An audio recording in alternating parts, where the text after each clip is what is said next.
ಚಿಕ್ಕಮಗಳೂರು ನಗರದಲ್ಲಿ ಇತ್ತೀಚಿನ ದಿನಗಳಲ್ಲಿ ದೇಶದ್ರೋಹಿ ಕೃತ್ಯಗಳು, ಸಮಾಜಘಾತಕ ಕಾರ್ಯಗಳು ನಿರಂತರವಾಗಿ ಹೆಚ್ಚಾಗುತ್ತಿದೆ.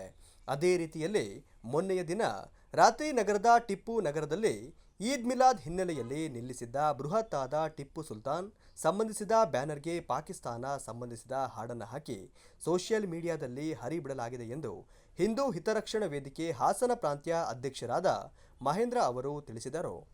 ಈದ್ ಮಿಲಾದ್ ಹೆಸರಿನಲ್ಲಿ ಚಿಕ್ಕಮಗಳೂರಿನಲ್ಲಿ ಒಂದು ಭಯೋತ್ಪಾದಕದ ವಾತಾವರಣ ನಿರ್ಮಾಣ ಆಗಿದೆ. ನಮ್ಮ ಈ ಹೋರಾಟ ಯಾವುದೇ ಧರ್ಮದ ವಿರುದ್ಧ, ಯಾವುದೇ ಈದ್ ಮಿಲಾದ್ ಮೆರವಣಿಗೆ ವಿರುದ್ಧ ಅಲ್ಲ. ಈದ್ ಮಿಲಾದ್ ಹೆಸರಿನಲ್ಲಿ ಟಿಪ್ಪು ಸುಲ್ತಾನ್ನ ಕಟೌಟ್ ನಿರ್ಮಾಣ ಆಗುತ್ತೆ.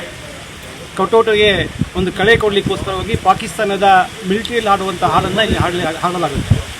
ಹಾಗಾಗಿ ನಾವು ಪೊಲೀಸ್ ಇಲಾಖೆಗೆ ಈಗಾಗಲೇ ಜಿಲ್ಲಾಡಳಿತಕ್ಕೆ ನಾವು ಮನವಿ ಮಾಡಿದ್ದೇವೆ ಮತ್ತು ಲಿಖಿತ ಕೊಟ್ಟಿದ್ದೇವೆ. ಈ ದಿನ ಸಂಜೆ ಒಳಗಡೆ ಆ ಕಟೌಟನ್ನು ತೆರವು ಮಾಡಬೇಕು. ಬಹುಶಃ ಇತ್ತೀಚಿನ ದಿನಗಳಲ್ಲಿ ರಾಜ್ಯದಲ್ಲಿ ಕೇವಲ ಕಟೌಟಿನ ವಿಚಾರವಾಗಿ ಸಾಕಷ್ಟು ಸಮಾಜಘಾತಕ ಘಟನೆಗಳು ನಡೆದಿದೆ. ಬಹುಶಃ ನಾವು ಕೂಡ ಗಣಪತಿ ಮೆರವಣಿಗೆ ಮಾಡ್ತೇವೆ, ದತ್ತ ಜಯಂತಿಯನ್ನು ಕೂಡ ಮಾಡ್ತೇವೆ 16 ವರ್ಷಗಳಿಂದ. ಆದರೆ ಇಲ್ಲಿ ಯಾವುದೂ ಕೂಡ ದೇಶ ವಿರೋಧ ಚಟುವಟಿಕೆ ನಡೆಯುವುದಿಲ್ಲ.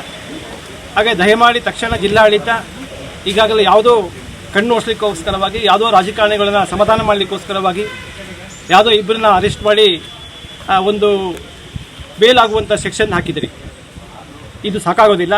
ದೇಶ ವಿರೋಧಿ ಕಾಯ್ದೆಯನ್ನು ಅದಕ್ಕೆ ಆ್ಯಡ್ ಮಾಡಬೇಕು ಮತ್ತು ಯಾರು ಅಡ್ಮಿನ್ ಮಾತ್ರ ಅಲ್ಲ, ಯಾರು ಅದಕ್ಕೆ ಲೈಕ್ ಮಾಡಿದ್ದಾರೆ, ಯಾರನ್ನು ಶೇರ್ ಮಾಡಿದ್ದಾರೆ ಆ ವಿಡಿಯೋಗಳನ್ನು ಅವರೆಲ್ಲರನ್ನೂ ಕೂಡ ಅರೆಸ್ಟ್ ಮಾಡಬೇಕು ಅಂತೇಳಿ ನಮ್ಮದು ಆಗ್ರಹ ಇದೆ.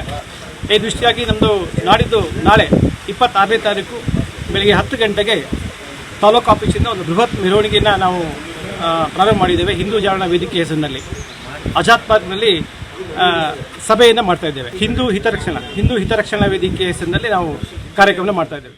ಸುದ್ದಿಗೋಷ್ಠಿಯಲ್ಲಿ ಮಾತನಾಡಿದ ಅವರು, ನಾವು ಪಾಕಿಸ್ತಾನದ ಮುಜಾಹಿದ್ಗಳು, ಈ ಪಾಕಿಸ್ತಾನದ ಭೂಮಿಯ ರಕ್ಷಕರು, ನಮ್ಮ ತಂಟೆಗೆ ಯಾರಾದರೂ ಬಂದರೆ ಕಡಿದು ಹಾಕುತ್ತೇವೆ ಎಂಬ ಹಾಡಿನ ಮೂಲಕ ರಾಷ್ಟ್ರ ವಿರೋಧಿ ಕೃತ್ಯಕ್ಕೆ ಒಂದು ಗುಂಪು ವ್ಯವಸ್ಥಿತ ರೀತಿಯಲ್ಲಿ ಕೈ ಹಾಕಿದೆ. ಇದನ್ನ ತೀವ್ರವಾಗಿ ಖಂಡಿಸುತ್ತೇವೆ. ಇವರ ಮೇಲೆ ಕಠಿಣ ಕಾನೂನು ಕ್ರಮ ಕೈಗೊಳ್ಳಬೇಕು ಎಂದು ಆಗ್ರಹಿಸಿದ್ದಾರೆ. ಹಿಂದೂ ಹಿತರಕ್ಷಣಾ ವೇದಿಕೆಯ ನೇತೃತ್ವದಲ್ಲಿ 26ನೇ ತಾರೀಕು ಅಂದರೆ ನಾಳೆ ಬೆಳಗ್ಗೆ 12 ಗಂಟೆಗೆ ಚಿಕ್ಕಮಗಳೂರು ನಗರದ ತಾಲೂಕು ಕಚೇರಿಯಿಂದ ಆಜಾದ್ ಪಾರ್ಕ್ನವರೆಗೂ ಚಿಕ್ಕಮಗಳೂರು ನಗರದ ಟಿಪ್ಪು ನಗರದಲ್ಲಿ ನಡೆದಂಥ ಏನು ದೇಶದ್ರೋಹಿ ಕೃತ್ಯವನ್ನು ಖಂಡಿಸಿ ಚಿಕ್ಕಮಗಳೂರು ಜಿಲ್ಲೆಯ ಕರೆಯನ್ನು ಕೊಟ್ಟಿದೆ. ಚಿಕ್ಕಮಗಳೂರಿನ ರಾಷ್ಟ್ರಭಕ್ತರು ಮತ್ತು ವಿವಿಧ ಕನ್ನಡಪರ ಸಂಘಟನೆಗಳು ಮತ್ತು ಎಲ್ಲ ಸಂಘಟನೆಗಳ ರಾಷ್ಟ್ರಭಕ್ತ ಸಂಘಟನೆಗಳ ನೇತೃತ್ವದಲ್ಲಿ ಈ ಒಂದು ಕರೆಯನ್ನು ಕೊಟ್ಟಿದ್ದೇವೆ. ಏನು ಟಿಪ್ಪು ನಗರದಲ್ಲಿ ವಾಸ ಮಾಡ್ತಿರುವಂಥ ರಾಷ್ಟ್ರಭಕ್ತರ ಪರವಾಗಿ ಹೋರಾಟ ನಡೆಯುತ್ತೆ. ಚಿಕ್ಕಮಗಳೂರು ನಗರದಲ್ಲಿ ಇರುವಂಥ ರಾಷ್ಟ್ರಭಕ್ತರ ಪರವಾಗಿ ಹೋರಾಟ ನಡೀತಿದೆ.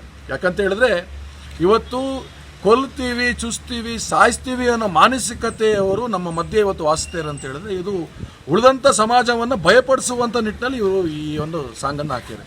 ಇಲ್ಲಿ ಕೇವಲ ಒಂದು ಹಾಡಿನ 4-5 ಚರಣಗಳು ಮಾತ್ರ ನಮಗೆ ಸಾಕ್ಷಿಯಾಗಿ ಸಿಗ್ತದೆ. ಆದರೆ ಇದರಿಂದ ಒಂದು ದೊಡ್ಡ ಶಕ್ತಿ ಇದೆ.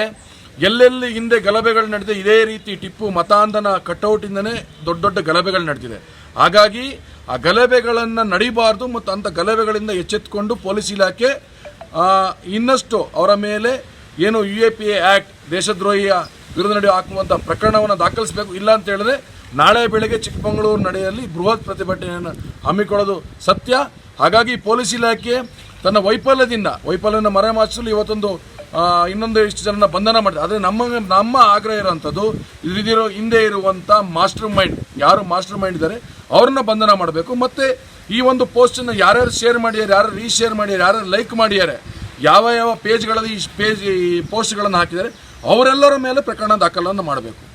ಪೊಲೀಸರು ಕೇವಲ ಯಾವುದೋ ಒಂದು ಪೇಜಿನ ಅಡ್ಮಿನ್ನ ಕರ್ಕೊಂಬಂದು ನಾವು ಬಂಧನ ಮಾಡಿದ್ದೀವಿ, ನಾವು ಹೋರಾಟ ತನಿಖೆಯನ್ನು ಮಾಡ್ತಿದ್ದೀವಿ ಅಂತೇಳಿ ತಮ್ಮ ತನಿಖೆಯ ಮೇಲೆ ನಮ್ಗೆ ಖಂಡಿತ ಅನುಮಾನವಿದೆ. ಬಂಧನ ಆದ ಕೆಲವೇ ಗಂಟೆಗಳಲ್ಲಿ ನೀವು ಜಡ್ಜ್ ಮುಂದೆ ಪ್ರೊಡ್ಯೂಸ್ ಮಾಡ್ತೀರಾ? ಬಂಧನ ಆದಂಥ 14 ದಿನ ನ್ಯಾಯಾಂಗ ಬಂಧನ ವಾಪಸ್ ತನಿಖೆಗೆ ಅವರನ್ನು ಜಡ್ಜಿನ ಮುಂದೆ ನೀವು ಕೇಳಲ್ಲ. ಆರೋಪಿಯನ್ನು 2 ಗಂಟೆಗಳಲ್ಲಿ ಇಷ್ಟು ದೊಡ್ಡ ಒಂದು ದೇಶದ್ರೋಹ ಪ್ರಕರಣದಲ್ಲಿ ಆರೋಪಿಯನ್ನು ಕೇವಲ 2 ಗಂಟೆ ನಿಮ್ಮ ಇಂಟರಾಕ್ಟ್ ಮಾಡಿ ಮುಗಿಸ್ತೀರಾ? ಇವೆಲ್ಲ ಪ್ರಶ್ನೆಗಳು ಸಾರ್ವಜನಿಕರಲ್ಲಿ ಮೂಡ್ತಿದೆ. ಈ ಸಾರ್ವಜನಿಕರ ಕೂಗಿಗೆ ಧ್ವನಿಯಾಗಿ ನಾವೆಲ್ಲರೂ ನಾಳೆ ಹೋರಾಟಕ್ಕೆ ಕರೆ ಕೊಡ್ತೀವಿ. ಹಾಗಾಗಿ ಈ ಹೋರಾಟ ಯಶಸ್ವಿಗೆ ಚಿಕ್ಕಮಗಳೂರಿನ ಜನತೆ ಸಹಕರಿಸಬೇಕು. ರಾಷ್ಟ್ರಭಕ್ತರು ನಾಳೆ ಅತಿ ಹೆಚ್ಚಿನ ಸಂಖ್ಯೆಯಲ್ಲಿ ತ್ರಿವರ್ಣ ಧ್ವಜ ಹಿಡಿದು ನಾವು ಒಂದು ಹೋರಾಟವನ್ನು ಮಾಡ್ತಿದ್ದೇವೆ. ತಾವೆಲ್ಲರೂ ಈ ಹೋರಾಟಕ್ಕೆ ಸಹಕಾರ ನೀಡಬೇಕಂತ ಈ ಮೂಲಕ ವಿನಂತಿಯನ್ನು ಮಾಡ್ತೀನಿ. ಸುದ್ದಿಗೋಷ್ಠಿಯಲ್ಲಿ ಸಂತೋಷ್ ಕೋಟ್ಯಾನ್, ರಂಜಿತ್ ಶೆಟ್ಟಿ, ಶ್ಯಾಮ್, ಚೈತ್ರಾ ಗೌಡ, ರಾಜೇಂದ್ರ ಕುಮಾರ್ ಉಪಸ್ಥಿತರಿದ್ದರು.